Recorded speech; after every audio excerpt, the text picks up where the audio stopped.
Hello, this is Scott White from Glasshouse Home Safety. Welcome to another Toasted Tuesday. Today's topic is called A Long and Beep-Free Life.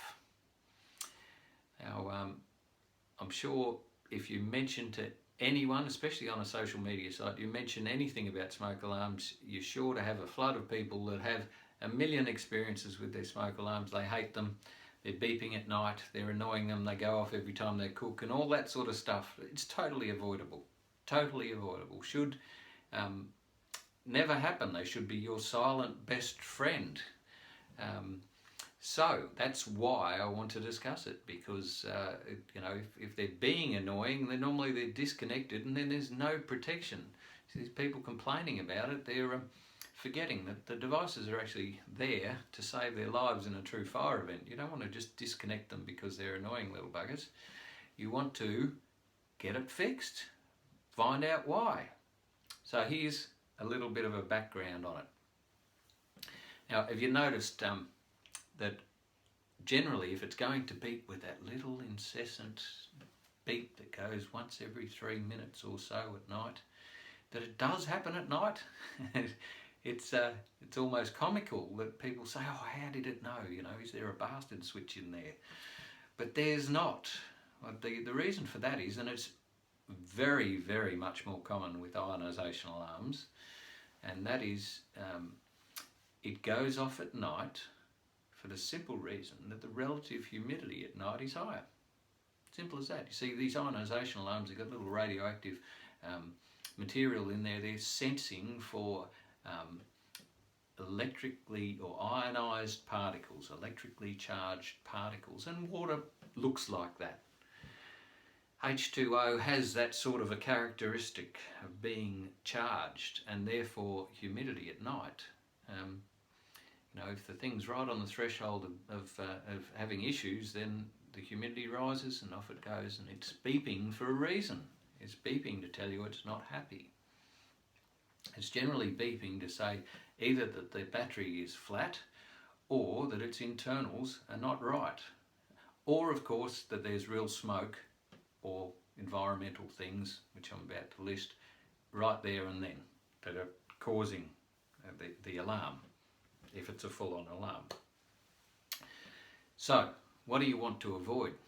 Well, you want to avoid, for a start, you want to avoid alarms being positioned incorrectly, really close to kitchens, especially kitchens that don't have exhaust fans, and you're cooking with oil and there's oil particles floating around, get inside the alarm and all the oil's inside and it can't really see and think properly. It should be a particular distance from a kitchen to avoid that issue. Another one is being too close to a bathroom. You're full of steam in the shower, you open the door, the steam goes into the alarm, beep, beep, beep, off she goes because it thinks it's smoke. So positioning is crucial, but you also do not want to be creating a lot of dust around the alarms. Not only does it set them off at the time, but the dust gets inside the chamber, so that later on you get other false alarms when there's nothing happening. And why? Because the dirt's already in there, it's floating around, a bit of a breeze, the dust picks up inside and it thinks it's particles and off it goes. So you want to keep it as clean as possible. It should be a very clean environment. If you know you're going to create a lot of dust, cutting some concrete or doing some gyprock walls or something, then you want to be covering them. If we've installed one, then we would have left the big yellow cover that slips over the top of it. It seals it so that the rubbish can't get inside there and start corrupting the alarm. Of course, don't forget to take it off. Don't leave it on there, it just won't work. But if you know you're doing something, put that cover on. If you don't have one of the covers, then a plastic bag, put it right around the whole alarm, and a big rubber band around the base, and that seals it off from the outside so that whatever's going on, whatever you're doing, might be dust. Other causes would be paint, because paint fumes, nail varnish fumes, terps, that sort of thing. That stuff just gets inside and melts the internals. It's all got plastic components in there and doesn't like it. So you want to avoid doing that. If you know you're going to be creating dust, or maybe you're having a big hoo-ha with a couple of extra barbecues or an open spit and the smoke fumes are coming straight in the door, not only will it likely alarm right there, but same again, the stuff gets inside the alarm and you know, over time it deteriorates the thing until eventually it says, hey, I want to tell you I'm not happy. So you really want to avoid those circumstances.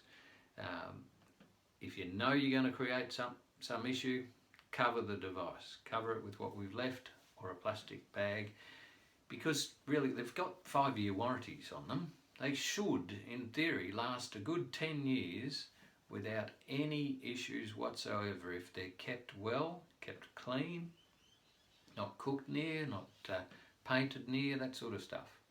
So, you know, then you have a long and beep-free life, and that's the ideal. These things should be your silent best friend.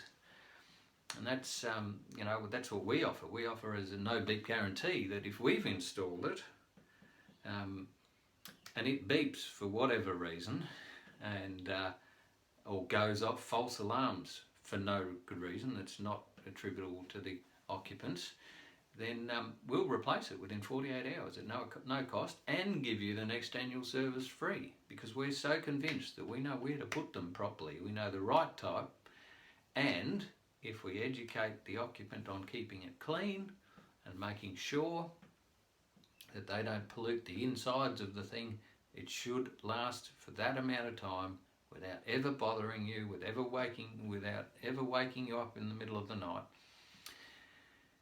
And that's what they should do.